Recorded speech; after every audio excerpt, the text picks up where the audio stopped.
What's going on, YouTube? It's James with ChiHammer Fantasy Battle Reports, and it's Memorial Day Mayhem Round 4.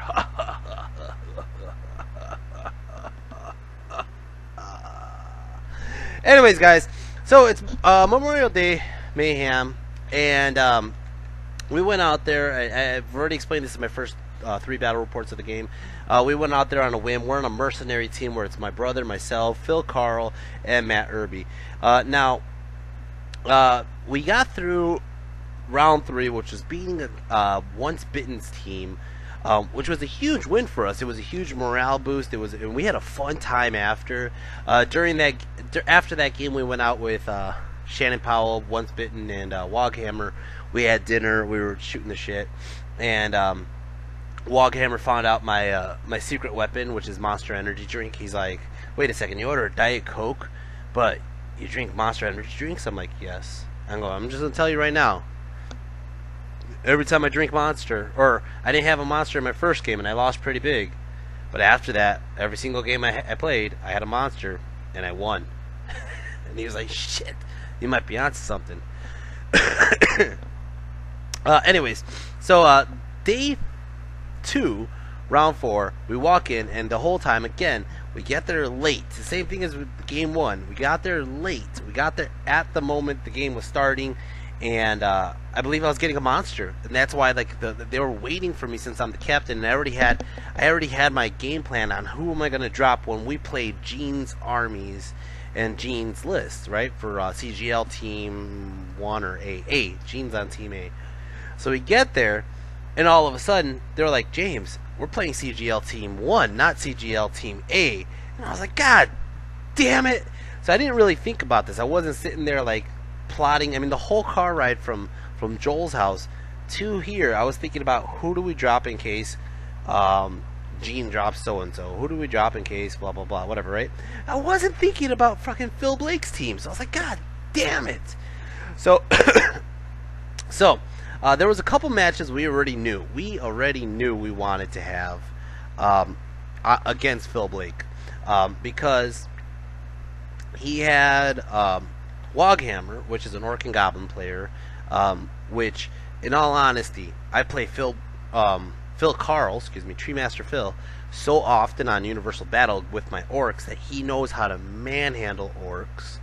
My brother plays me so often that he knows how to manhandle Orcs. So I'm just thinking, like, and I know how to play Orcs and Goblins very well, so I'm just like, I was like, I think we could give Ben either one of us 3 and we'll be okay. They had an Empire player, Kevin, who has this extremely avoidance list that has multiple scoring units, but a lot of rioters, a lot of shooting, cannons, and steam tanks. And I'm thinking to myself, my brother doesn't have the tools to take care of this list. He's going to run circles around my brother all day. He's going to kill my brother. Treemaster Phil, has a close combat army. He's going to get run around all day, get shot at all day, and it's going to be a pain in the ass for Phil. I go, so I'm going to have to probably take this, or Irby, right? And then the last player they had was Kelly Weeding. Kelly, I don't remember his last name. Kelly W. I forgot his last name. Anyways, and I played Kelly at Buckeye Battles last year, and he is an extremely good player. He's an extremely talented player. He plays a very flying circus style high elf list. And I'm looking at our team, and I'm like, Jesse, no matter what, I even told this to Irby, I go, no matter what, Jesse has to play Kelly, because he has 2 cannons that are just going to shoot the flying circus out of the air, right? I was like, so my ideal matches is very simple. It's either A, Jesse plays Kelly, Phil Carl plays Ben, and then I don't care if I play Phil Blake or if I play Kevin, right? And vice versa for Irby, right? So that's my ideal matches. Well, it just so happens Jesse got Kelly. I think I think it was a forced scenario where we put down Jesse and then they gave us 2 options, and Kelly was one of those options, and we definitely took it, which meant Irby went to Phil Blake, Phil went to Ben, and I got Kevin. the Empire player. Sorry, that's 5 minutes going into how the matches got picked, but it was very interesting to me because it was basically the ideal setup, the ideal match is what we wanted. I got put in the corner. Nobody puts baby in the corner, but I put myself in the corner. And let's go over my listing. Let's go over what's going on here. And for the record, I really did want to play Phil Blake. I'm just going to be 100% honest with you. He was one of the guys on the YouTube video who were talking about our list, and he was saying how my list is inferior because I don't have a flaming banner. And I'm like, I really want to play Phil Blake. Another thing is, I've never played Phil Blake before. But I ended up playing Kevin. And we'll see how this game goes. So let's go ahead and start with this. I got 30 Cave Goblins short bows. I'm so used to saying short bows from last year. Anyways, 30 Cave Goblins, bows, and fanatics. I got 36 common goblins with shield, light armor, 3 shady gits, Baxter the Pyromaniac, who's level 4 Pyromaniac, and then Bazooka with the Skull Splitter, and Pan's Protection of Pinchin. Alright, I got King Koopa. I'm sorry. Demigod Koopa. Demigod Koopa is 1-up, 4-up Goblin King. Yeah, and he has an Obsidian Sword. Over here, I got 30 Iron Orcs, Black Orcs, Iron Boys, the Iron Black Boys, with my General Juggertooth. Then I got another 30 Cave Goblins, Bows, and Fanatics. I got a Gargantula Spider who's racking up the points right now. He's just freaking just destroying in points. Then I got Crom, and unfortunately Crom is not doing so hot this tournament. Maybe this game could turn Crom around. For Magic, I got Immolation, Scorching Salvo, Flaming Source, Pyroclastic Flow. For my opponent, he got level 4 Essence of the Free Mind, and he took Pyroclastic Flow, Scorching Salvo, Immolation, and Flaming Swords. I think we have the exact fucking... We do. We have the exact same fucking spells. That's hilarious. Anyways, I think I knew that too during the game, and he's like, "Oh, what spells do you have?" I'm like, "The same ones you have." Anyways, over here, these big bull-looking guys, those are Demigriffs. He has 3 units of Demigriffs. He has a couple units of these skirmishing guys with pistols. Then he has a bunch of these rioters with pistols. He has a steam tank. He has a cannon. He has more rioters with pistols, more rioters with pistols, and more skirmishers with pistols. Now, so I don't have a picture of my side of the deployment. I have a picture of him cornering up. Well, I'll just show you this picture. Okay, so we're playing counter thrust, which means we have to constantly change who's deploying where, right? And so I go ahead and I deployed... No, I don't think it was counter thrust. I think it might have been... I think it was counter thrust. Anyways... The thing is, he has a bajillion things that he's dropping, so I really can't tell what's going where. So I'm trying to figure out where to put my monsters because I don't want my monsters getting sniped by 2 cannons. So I go ahead and I come up with a strategy. If I take over the right side of the table, which I did, and I get as far up as I can with the Spider and Crom, on turn 1, because I'm going to finish dropping before him, on turn 1, I'm going to just book it for that hill and have cover protection from the hill and go from there, right? Well, the problem was, once I started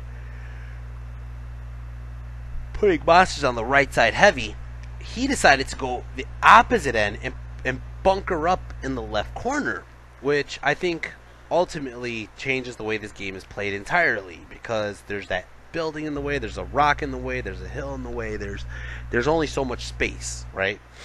And even though my Iron Orcs are right there and I can just kind of march up, he has the mobility with all his cav units that he's just going to run around. Now we're playing flag scenario, alright, so he picks my 3 Goblin units, doesn't touch the Iron Boys. So I go ahead and I finish deploying. He drops all his rest of his shit, and it's going to start off my turn. Orcs and Goblins, turn 1. Orcs and Goblins, turn 1. So first thing I do is I go ahead and I just march up towards that hill. Like I said, I move Crom up, I move Koopa up. I ignore the skirmishers on the right side by Koopa. This guy had me cracking up, by the way. This guy was probably my favorite opponent of the whole weekend. He was just... Everything was a fucking joke. Some of the rolls we were just dying on, and... Hey, man. Anyways. So I ignore the skirmishers on the right, because they just have pistols. Yeah, they'll shoot a couple shots into Koopa's ass or Crom's ass. They might do a wound, maybe. But for the most part, I'm not worried about. I'm not going to dedicate so much time onto those damn skirmishers. I got to focus on everything on the left side of the table. Like I said, we're playing flag scenario, so I got to get to the flags. And he's a very mobile army, so I actually have to get to him before he starts to outmaneuver and outflank me. So I just go ahead and move up as much as I can. And magic phase, I got 7 power dice. Go ahead and I do a scorching salvo. These are the only guys in my range because he deployed so far back that even moving up, I think I made the mistake where I didn't march up, or I couldn't march up any further. But all I got was a couple of these guys. I killed 3, 4, 5, 6 of them in turn 1 magic, and that was basically it. Then I go ahead and shooting phase. Shooting phase, I shoot at them, and I kill off a couple more. And yeah, that's kind of pretty much it. I shot the crap out of that unit with everything I had that had shooting, and it's gonna go ahead and start off his turn. Turn 1, Empire of the Sonnstahl. Empire of the Sonnstahl, turn 1. He goes ahead and he starts moving around this house. He's playing. You know, you ever have like a dog or a little child that you're on the other side of the coffee table, and they start going towards you on the left side, so you go to the right side, and then they stop, and then they start going around the other way. That's kind of how this feels like right now with this house. It just feels like I'm constantly in this, like, wait a second, which way are you going? You know? But he's basically hiding behind this house. He has 3 units of demigriffs. I feel like if he spread them out, he could have, like, outmaneuvered and outflanked me, but he just has them all bunched in this corner. The one bad thing is, as you can see in this picture right here, is he's looking right at that cave goblin unit, and the cave goblin unit has no backup. Nothing at all. There's nobody there to help them out if they get attacked. So I measured the distance between the rock and the house, I think like 10 times, but every time I just wanted to make sure it was 10 inches so my horde could fit through if I need to, even though skirmishers are in the way. So yeah, but that's how he moves. Anyways, he has a wizard that's his general. His wizard is inside the unit of skirmishers that's right by his cannon. And we're going to go ahead and start off magic. Magic, he got 7 power dice. He goes ahead and gives the fucking cannon flaming swords. He does this so he gets the +1 wound against the T6 or even the T8 monster. So it goes right into shooting phase because I stopped the other magic spells. Shooting phase shoots the steam tank right into the frickin' spider. Boom! Misses. He hits it. He doesn't wound it. He gets a 1 on the wound roll. This cannon, first turn, misfire, and cannot shoot for the rest of the game. Holy crap, my eyes lit up, and I'm like, charge! Gotta go forward and eat the fuck out of everything now, because he has nothing to stop my monsters now. The rioters start hiding behind the hills, but they're shooting at the Koopa, and they do nothing. They did 2 wounds, but I saved. These skirmishers are on Koopa's ass, and they start shooting, and Koopa's ass is freaking protected by the cannonball.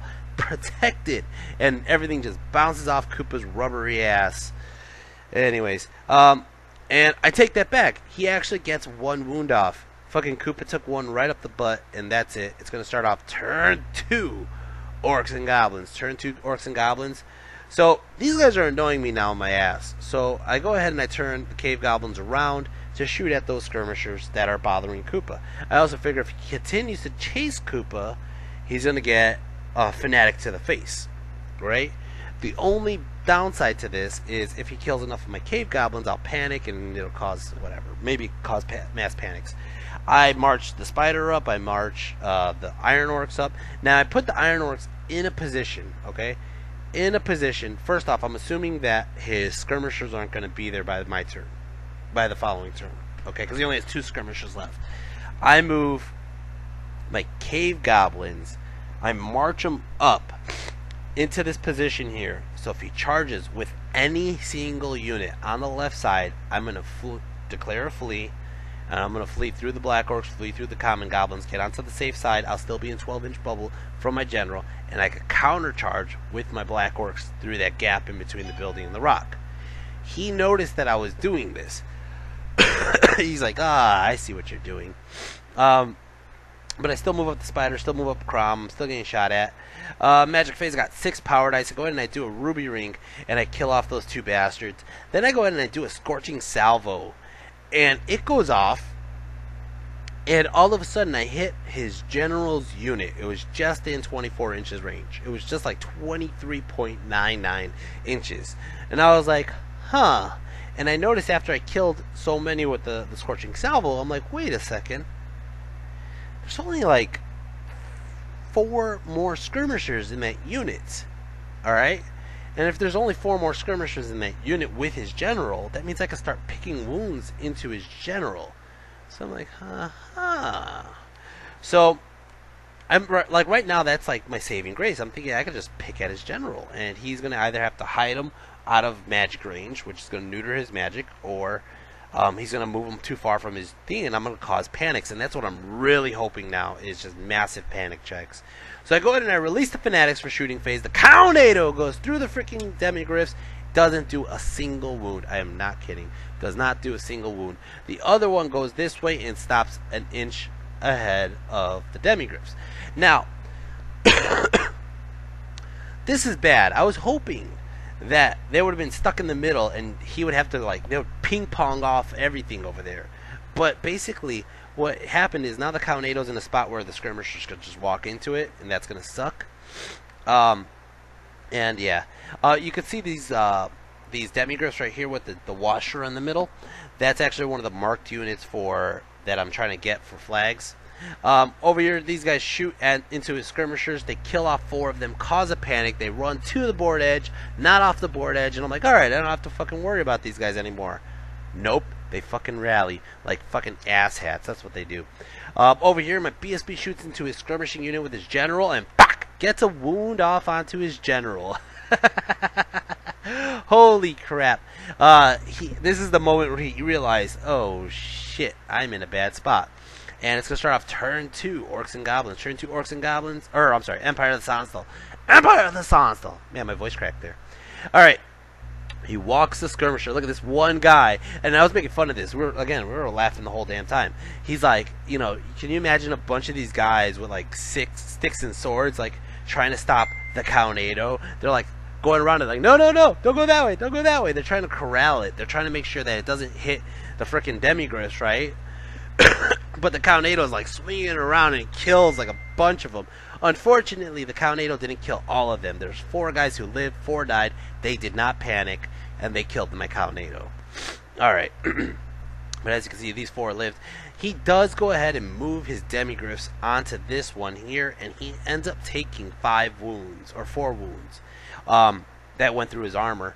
And he ends up just marching everybody up. He moves these guys to the flank of my cave goblins. He didn't charge because he knew exactly what I was planning in the counter charges, so he just basically left it alone. His scoring units are trying to stay on that board edge so they don't get they basically stay alive. Even though that one demigryph unit is on one of the scoring units that I need for flags. Magic phase got 7 power dice, goes ahead and throws up flaming swords on this bastard again, gets a shot off again, does only 1 wound. These bastards start shooting, and holy shit do they start shooting. They rack up 3 wounds onto the chicken rock. They do 1 wound onto Crom, and I'm like, holy crap, and then nothing happens to Koopa. It's gonna go ahead and start off turn 3?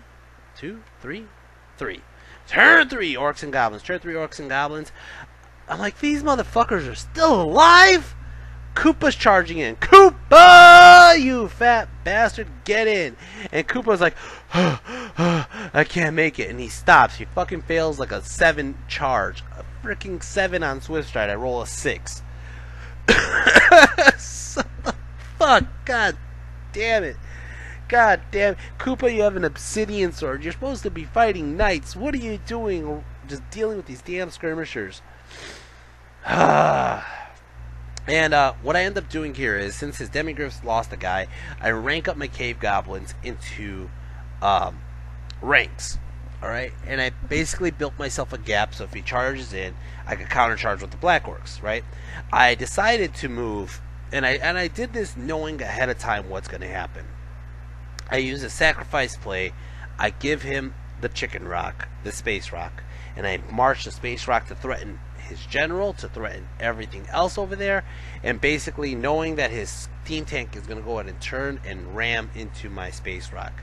Doing so leaves Crom up to Crom could charge into the tank. Not only that, but my Black Orcs are in a position where if he does charge his Demigryphs, they'll charge the Demigryphs. If he charges the tank, or if he doesn't charge the Demigryphs, my Black Orcs could charge his tank the next turn. It all depends on what happens. But basically, this is how I line up. I go ahead and I move. I decide to start moving the Cave Goblins to deal with the Rioters. And my BSB and Bazooka and the Horde are basically holding the center because I'm playing the wrong objective. Magic Phase got 6 power dice. I go ahead and I do a Scorching Salvo. And I get it off. And no, I think he stops this one. But then I go ahead and I do a Pyroclastic Flow. And I pick on his General's bunker. And I end up killing off specifically his General. I think I did only like... No. I remember what I did. I did the Scorching Salvo. Small. Okay? Because I didn't have that many dice after I did the boosted... I did the Scorching Salvo. He stopped it. I didn't have that many dice left. I tried to do a Ruby Rink. He stopped it. Then I go ahead and I do a Pyroclastic Flow. Small. It goes off. I do, say, 2 hits on the first one, right, the 1d6, and I throw 1 onto his General. It wounds his General. Then I do the Attribute, and I do 1 onto his General, and I kill the General, causes a panic check.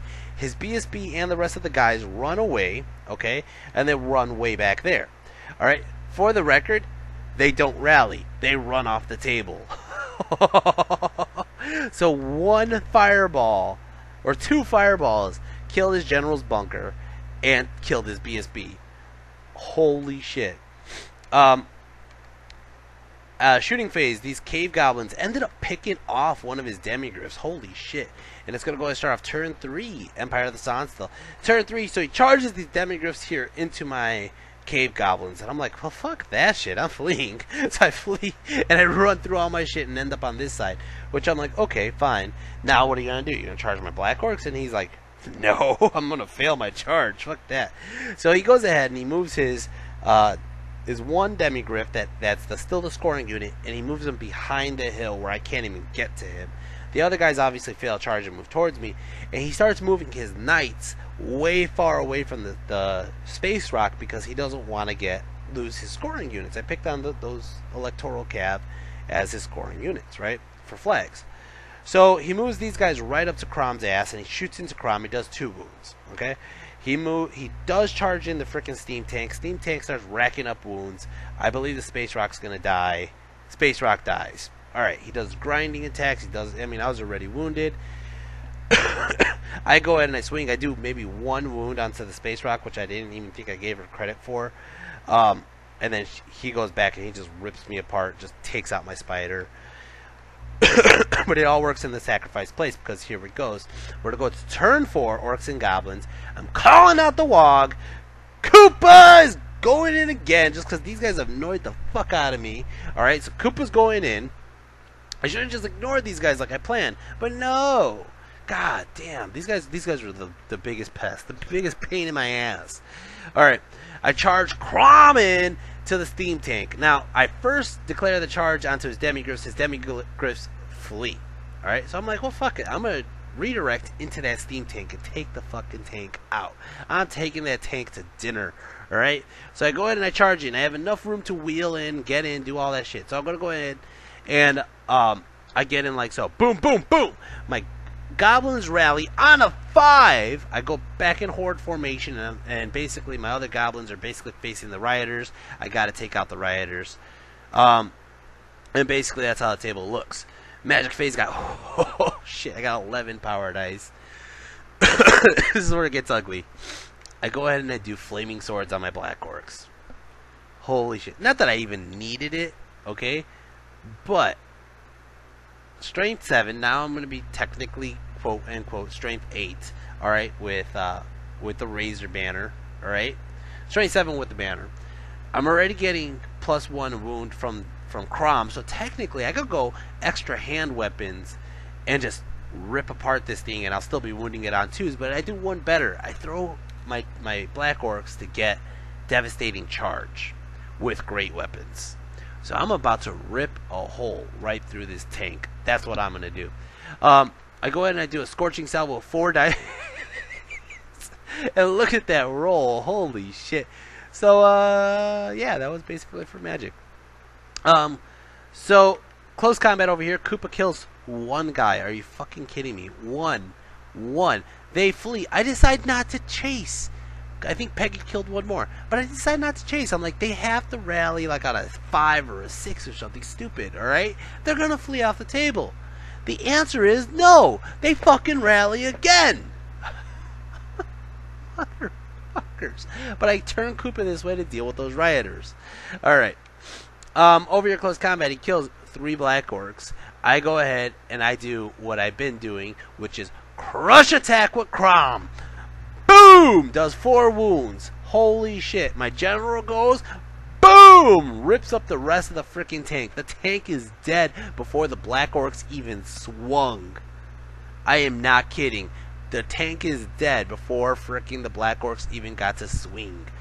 Holy shit. So now, I have the Swift Stride up just because I called out the walk. I'm going to take advantage of it. Crom is going to go ahead and run. Crom is running straight forward. Alright? And he's like, this way. And now Crom has prime location to charge into anything he wants on this side. Black Orcs reform. If he wants to chaff me with rioters, he's going to lose some rioters. It's going to start off his turn. Empire of the Sonnstahl turn 4. Empire of the Sonnstahl turn 4. He's like, well, shit. He does see an opportunity. He seizes this opportunity. He's going to go ahead and charge into my cave goblins that are leadership 5. Alright? My general is way over there. Yeah, I have a BSB and I'll be steadfast, but at least my goblins are in the fields. So I go ahead and I do a stand and shoot. Now these goblins don't have any fanatics left because the fanatics are in the other goblins. So I do a stand and shoot. Kill 2 of his guys. He gets in and he has to take DTs and he loses 2 more guys. Holy shit. Alright, over here, as you can see, everybody's just moving to the side over here. I think he was thinking he was supposed to play breakthrough because he's moving all his scoring units to my side, but he's just basically staying away from the black orcs. Alright, over here, close combat. He goes in and swings. He only kills off 2 goblins. I swing back. Now I'm in horde formation, so I'm getting a lot of attacks back, and that's what my saving grace was. I end up killing 2 of his guys. Now he charged, got 2 wounds. I have 2 wounds, but I have 2 ranks. I win by 1. He flees. I am not kidding. He flees. I chase him with the fucking goblins, and the goblins catch his ass. And now the goblins are even better positioning now. And it's going to go ahead and start off turn 5, orcs and goblins. Turn 5, orcs and goblins. This was the moment. Now, at this moment, I'm actually sweating. I'm sweating right now because it's fucking hot as hell in Chicago, but it was also hot as hell in Virginia, especially in this room. But for the real reason why I'm sweating is I'm thinking to myself, I only have 1 turn. 1 or 2 turns to get any flags, and I still have 0 flags. I don't have the objective. So I'm like, the only potential I have to getting these flags is have Crom, who's staring at that 1 unit right there. That's a forest, by the way, guys. It's not a hill. He's staring at that 1 unit right there. Okay? And I'm like, I could charge him, and no matter what, he's going to take... I love how they're, like, on the corner of the wall, like, oh, God, here he comes. But I'm like, they either fail a terror and they're running off the table, or Crom can close that gap. Now, the thing is, that gap, I need to roll a 9. Alright? If I roll a 9, I'm in. Okay? So... the only other scoring unit I could potentially get to in the next 2 turns is that 1 Demigryph unit that's dying, but I have to hit him with magic and shooting, which is not going to guarantee much because I have strength 3 shooting and strength 4 magic. So I charge Crom in. He passes his terror check. Oh, my son of a bitch. I need to roll a 9 or higher, and I'm going to tell you right now, I'm about to scream, guys, so you better turn your volume down in 3, 2, 1. Boom! Crom gets it! Crom! You fat bastard! I rolled a 10 and it was so glorious. It was so beautiful. I could not believe it. I know what you guys are thinking. You're thinking, why didn't I charge the freaking cannon and just overrun into them? But you know what? I don't care. All I wanted to do was terror check these bastards off the table and get the damn objective. But now Crom is into the flank. You fat bastard. You're glorious. You are so beautiful in all your fatty ways. I love every roll on your body at this moment. All right. Oh man. So I basically now I'm playing safe. I turn the orcs, the black orcs, to face that one single demigryph because the black orcs have my wizard now. I forgot why I put I moved the wizard up just so I have better scorching salvo range, right? But I moved the wizard there. I'm going to shoot at his demigryph. My goblins are all just kind of chilling in the middle. They're all pretty much safe. Koopa charged into the riders up there, so Koopa's in combat now up there. And my goblins over here decided to deal with the frickin' guys who are still bothering my ass. Magic Phase got 7 power dice. I go ahead and I do a Pyroclastic Flow onto that one demigryph. I get 1 wound off. Not enough to kill it. I go ahead and I do a Scorching Salvo. He stops it. I go ahead and I shoot these guys into the riders. Kill off 5 rioters. Yeah, 5 rioters. They don't panic. Alright. These guys shoot. Finally kill these fucking bastards. God damn it. Alright. And over here, close combat. Well, I don't have a picture after this, so I'll just have to explain what happens. He goes ahead and he swings. He doesn't scratch my tough 8 at all. I go ahead and I swing. I take Devastating Charge. I get in. I do like 2 wounds. Now I have a charge, a flank, a big flank, 2 wounds, and I cause fear. He is down by 6. He loses combat, and Crom runs him off the fucking table. You are a beautiful, beautiful beast. I love you. Alright, over here, Koopa kills off 1 rioter. Koopa's just whiffing like a motherfucker. I have a charge and a wound. He's down by 2. He sticks. He's going to start off turn 5. Alright, turn 5, we go into this combat over here. Everybody else is just moving out of the way. He goes ahead and he swings. Koopa kills off 1 guy. He sticks. God. That was the end of the game, guys. We actually timed out after that turn, but it was basically he wasn't going to do much else after that. I was going to clean up his war machines, and not only that, but after this turn here, even though Koopa didn't kill these bastards, we started adding up points. Now he has a couple characters or a couple units that have half or quarter wounds left, so I ended up getting half points on those. And when he first added up everything, he added it before the half points, and it was a 16-4. After he added up the half points, it was a 20-0. So I have gotten 20 points at Memorial Mayhem. Now it turns to the right of me, and well, actually, Phil Carl, like an hour before my game finished, was done with his, and he got a 20-0 on his. Then I look at Jesse, and Jesse's like, dude. He goes, that flying circus, I was picking a target, shoot with the cannon. Pick a target, shoot with the cannon. And he goes, his opponent was like, those cannons don't miss, do they? And Jesse, oh my god, I was so worried about that game because I just know how sword masters could just rip apart my brother's man-eaters. They could just rip apart most units, actually. And my brother held strong, and he actually won, I believe, like a 15 or 16 point victory. And our team won huge. It's gonna be huge. Alright, so we are let's go over points really quick on my game, and then I'll go over points on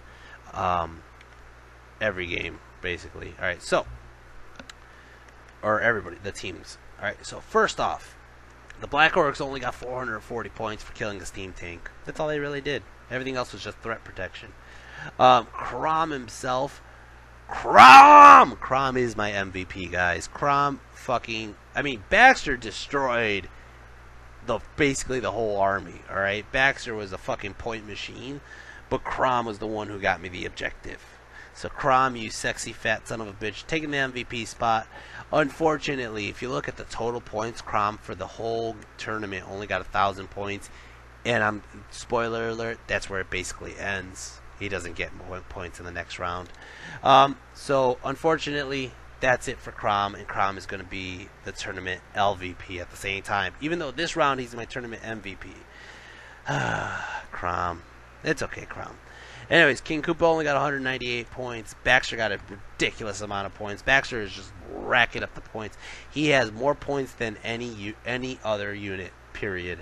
And he doesn't stop there. He keeps going next round, too. Bazooka and the Horde. Bazooka got 476 points. He got a total of 1676, which is pretty impressive. And then the Cave Gobbos. Cave Goblins got 687. They got 2,000 overall. And then Space Rock got nothing this round, even though he should have 1 wound on a steam tank, which I think is probably going to be like 80-ish points. I'll figure it out. Anyways, that's where that is. Crom, you won the game for me. You are a sexy son of a bitch. And it also threw us up. Now, for round 4, Brave Companions are still just killing it. They're just still taking top points every round. Devastating Charge got smoked. They got smoked by CGL Team A.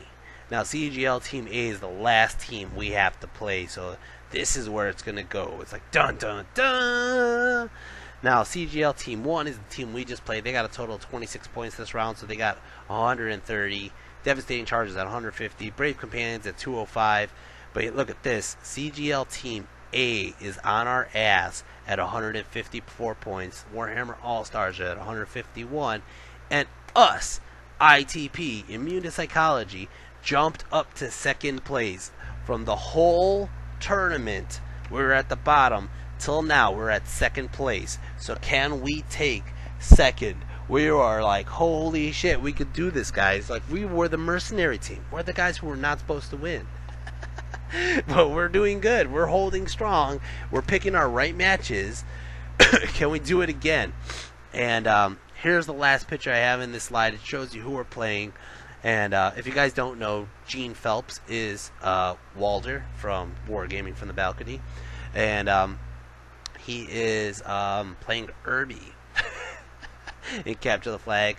Now, the way I wanted it to go was I wanted Jesse against Brad, but it didn't end up that way. We ended up getting Phil against the VC guy, which is what we wanted, but we wanted myself and Jesse to be reversed, and that didn't happen. It didn't go exactly how we planned. I'm trying to remember why. Oh, I remember why. Anyways, that's where we're at. Anyways. So guys, I hope you enjoyed this video. I enjoyed making it. If you guys do like it, hit like, hit share, hit subscribe. I'm going to get to a workout really quick because I have to work out before my appointments all night. But I hope you guys enjoyed this. And if you guys would like to support my channel because you appreciate the content that I give you, you could go to my Patreon. I am also giving out a raffle for a banner. It's a banner giveaway. So everybody who signs up, you're entering your name into the raffle, and you guys could win a pretty banner painted by me. Besides that, looking forward to making Game 5. I gave you the MVP. I gave you everything else. I don't know what else to say, so peace out, guys. Take care, and peace.